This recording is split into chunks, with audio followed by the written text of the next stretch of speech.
beautiful sunrise. It's New Year's Eve. Just having a quick ride around.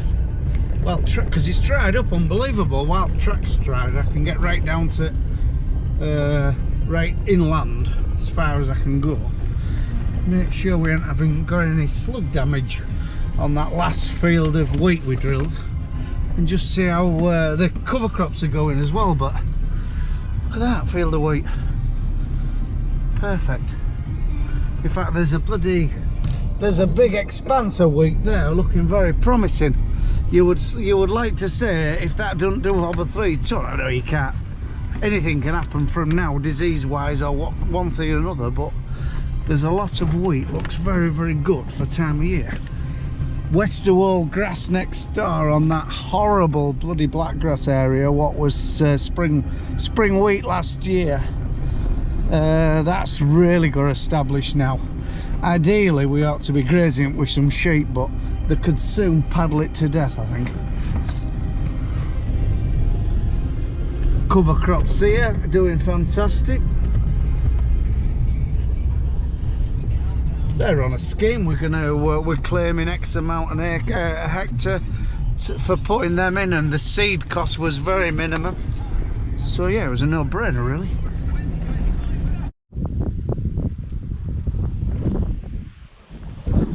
Beck report, since we've sort of trimmed a lot of trees and done a little bit of digger work. No, we didn't butcher it at all, but excuse me, it's just running fast and slow.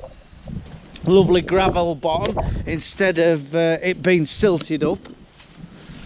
But yeah, this long field of wheat has really, it seems to have tilled and thickened up. There's nothing to worry about there, even in that problem area where it was riddled with slugs. And this looks like it's, oh, look at bloody deer.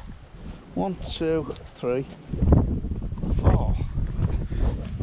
Again, actually winter's sort of shoved I'll shelter you from wind. Winter's shoved a lot of abuse at it.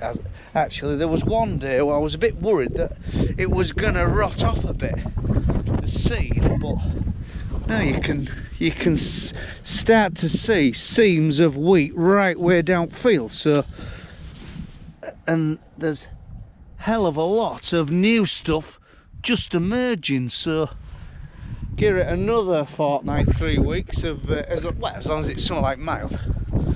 Well, which I don't think it's going to be. It's going to be very cold. But I'll tell you what, this might really shock us. It might really surprise us. I'll shelter you from wind again.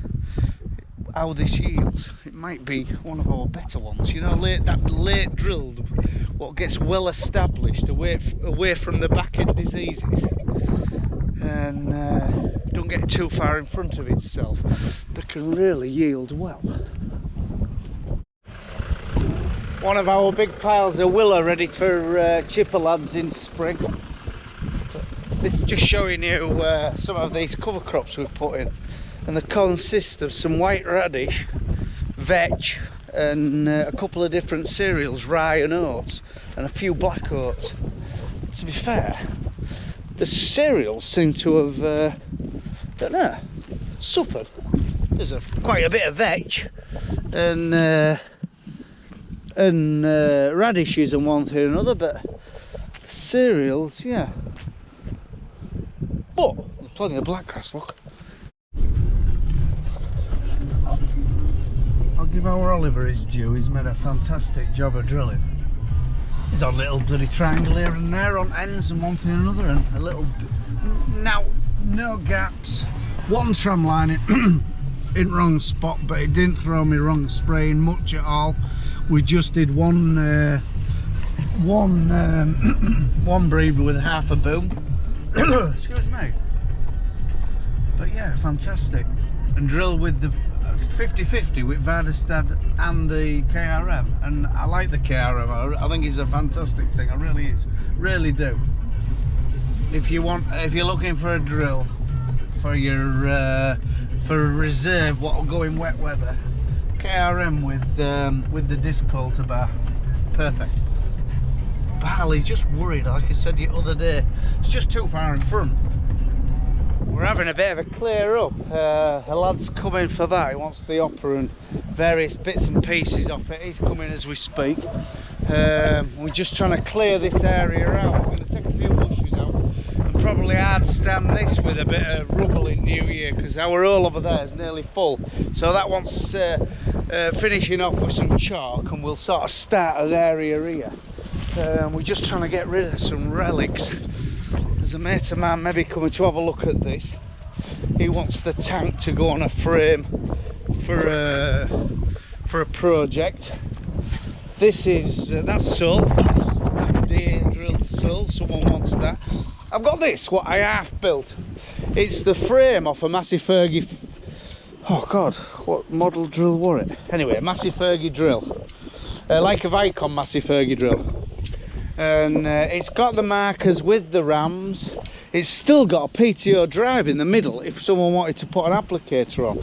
It's got quite a strong toolbar at the back with the fold up ram. I mean, look, it was one of them projects. It was going to be a stubble what do they call them? Stubble harrow, stubble rake. Well, that's what I was going to do, but anyway, I start these things and something else crops up, and I've just come to the age and the conclusion, just buy it. Just, hey, I've got a 4 metre roller there, and someone run about a 4 metre roller. Missed a trick there, said I didn't have one. Anyway, yeah, this frame's for sale. I don't know, is it worth 400 quid? If someone wants a project, it's a hell of a thing really. But yeah, we've got a few jobs to do to one thing or another. There's some bearings to do on KRM, that's a mega machine. Our mole plough needs a new foot on it. This half-built low loader trailer here, it needs finishing off. It needs, all it needs is a drawbar and pipework putting on it, that's finished. She needs some new metal on, our 7-leg subsoiler, that's a marvellous machine and all. And oh, there's a trailer to make for our box. It's slightly too small, unless someone's got a box. Maybe that's, I think I could do with 22, 24 foot on a trailer. I would be tempted. Or failing that, we can get 9 cows in there, big cows. And but we have sort of the toying with idea of building a trailer. Probably will, because I've got the chassis and the axles. And it'll still be, it'll make that more valuable, won't it? But yeah, 400 quid, I think that's for now. He's here for drill now, and he says he's coming his old classic JCB, you know, the ones where they built them and they were absolutely bomb-proof, and they make an absolute premium. Even if they were like 10,000-12,000 hours, they still make a fortune, this type of tractor, because they were made to last. I don't know why manufacturers had a back step with fancy gearboxes what don't perform, you know, and break all the time.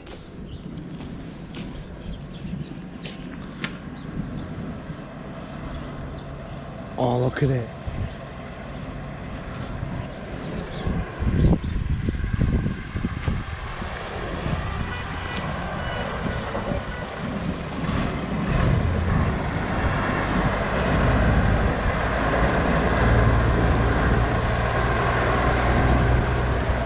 It's a 155 65. I thought it was a bigger one, but yeah, they were built to last these. A little bit underpowered, you know. You get it revved up to 65k, and then you hit a bit of a hill or any incline, and bloody hell, you're back down to crawling pace. Hi, Graham. Good morning. How are you doing? She's a beauty, isn't she? The old one. How many hours has it done, Graham? Oh, I think about 7,000. Perkins engine. Perkins engine. Did they do a Cummins engine? They did. The bigger ones, 185s with the Cummins in. I think they were the better ones really, but they take a bit of finding. I think these take a bit of finding, nice, genuine ones. She's a beauty. This morning, 55 mile an hour. Does 65 mean 65k? It does, yeah. And will she wind up to 65k? About 40 mile an hour if you're going flat out. I'd about 35. But as soon as you hit a hill, she's gone. Yeah. She's dead. What, this? She will be, won't she? Well, I put a new boost diaphragm in. I think the struggle with boost diaphragms in the injection pump. All right. It's only a little rubber So your turbo ain't working properly. So it made a lot of difference. Yeah, So let everything flow a bit I better. think 160 or so out there, so Yeah, it's but what on it a- is. It's what it is. yeah, It's what it yeah, is. If yeah, you get she's a big a- load on, it's what it is. She's a beauty, she really is. You have to drive them because they've got a gear stick and what have you. Yeah, well that's good, isn't it? There's no... Because these modern ones aren't much copper, though. No, it's we can repair it as well. So.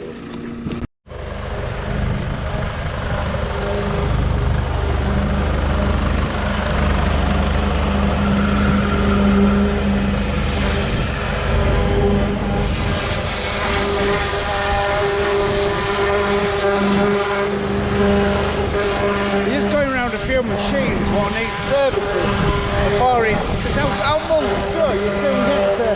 Oh, I want a bit of muck spreader. Well, on our muck spreader, the drives at the back are knackered. They want either rebuilding with weld, so they have a bit of drive, or replacing. I've heard one person rebuilt and it was a success. A fair bit of time involved. And also the beaters, the blades on the beaters. You see that sticky out bit there? They have got very short and the wear, you end up wearing this around away and it makes it very hard work for the tractor. Are you running out of water? I'll shove piping.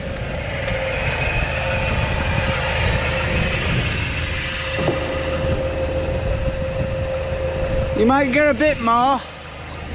Failing that, we'll have to fill it up. How far are you off done? Oh. Is it still going? Oh yeah, off like hell. Oh. Right, lower a bit. Oh. Are we safe? Yeah, look. Right. It's got there. It's got yeah, well, fucking hell. Feel that. It's fucked. Oh. That's been out before, hasn't it?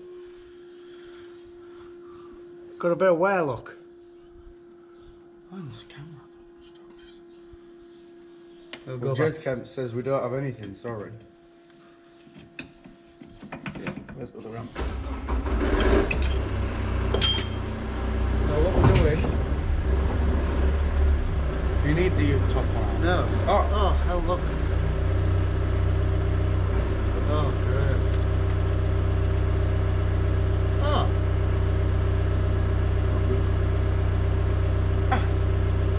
Might be a bearing, not like a top link ball. I think. Ow, you finger trapping bugger. I think we might be able to sort that.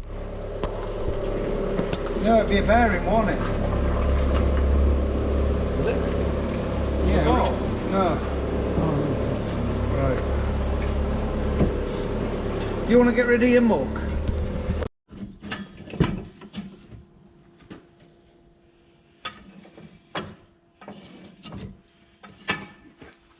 God, they were money well spent, and all. It's the 4-foot heavy duty Stilsons. I think they were only about £40. And to be fair, that's the only first time I've used them. We only had them about 3 months because we had a set, and when we were doing the Pico, we broke them. So I bought another set. You know, it's just one of them occasions when you need a big set.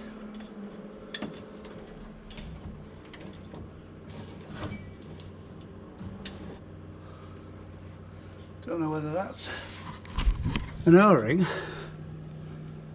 or an eyeless seal, but that one's coming out.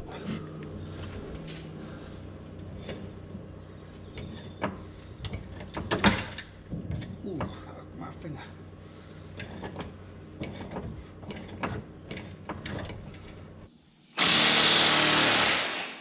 Back to work with a workshop day. He's changing times, what power or what goes under the drill. Some would say, bloody hell, are you changing them already? They aren't really warm, but when we're braking Mashio Power, we often buy one with brand new tanks, so it ain't really costing us what the normal person, if I know what I mean.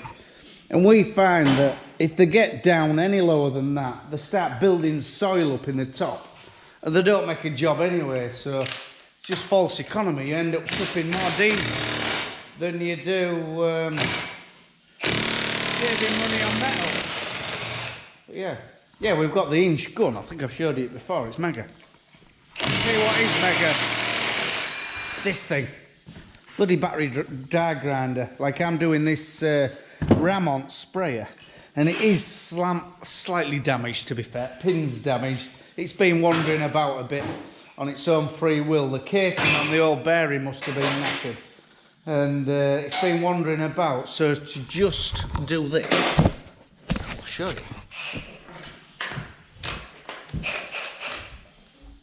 Like it's nearly there, to be honest.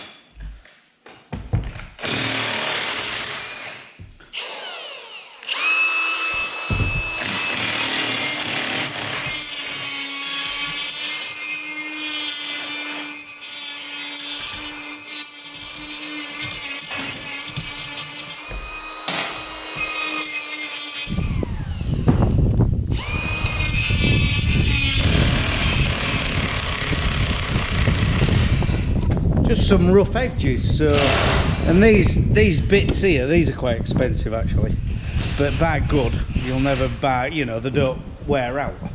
But we're just trying to, see, it snugs, it'll sit snug. There was some damage, like, that's all. So, you know, we'll grease it religiously and it should be fine. Brain pinhole out, look, we've damaged that.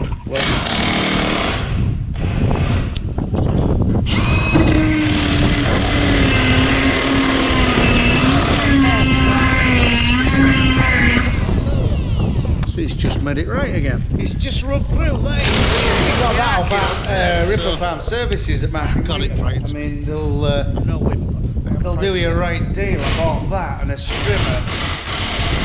Yeah. Go see a lad called Adam on counter at Market Wigan and ask him about Milwaukee tools. And yeah, he's the man. He'll even register for you for guarantee, 3-year guarantee on everything. And he'll register. So yeah, we just bought the chainsaw, the little chainsaw. It's absolutely marvellous, it is. You know, for little, where is it? For little jobs, like, you know, odd branch here and there, and for using if you're up in rafters of a shed and you want to trim a purling down or out like that, it's mega. But you need the big battery. That's got a 5 battery in. You can use it, but you need the 12 amp battery on the big stuff, you know, such as that gun. And that really, to be useful, needs the 12 AH battery, which they're quite expensive really. But anyway, right, back to my RAM.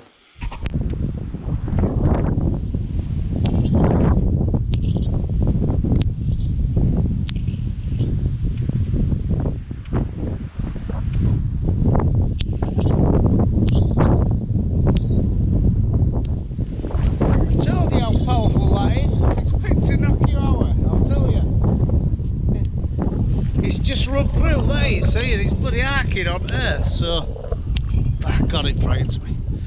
I'm no wimp, but I'm frightened of that.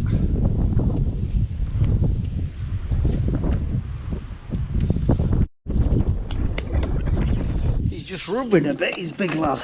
There you go. He's only one on fodder beat at the moment, apart from the outside ones. God, he's a big lad, isn't he? Look at the size of him. Too fat, he wants to thin him down.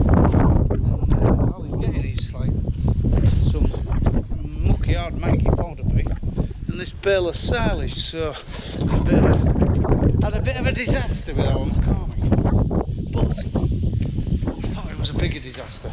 Well, it ain't a disaster at all. In fact, I'm glad we've done this, not done what I thought we'd done. We're just feeding cattle with feeder wagon and creeping along, and a tap. Oh, bloody tapping back end. I thought, oh, here we go, big repair bill.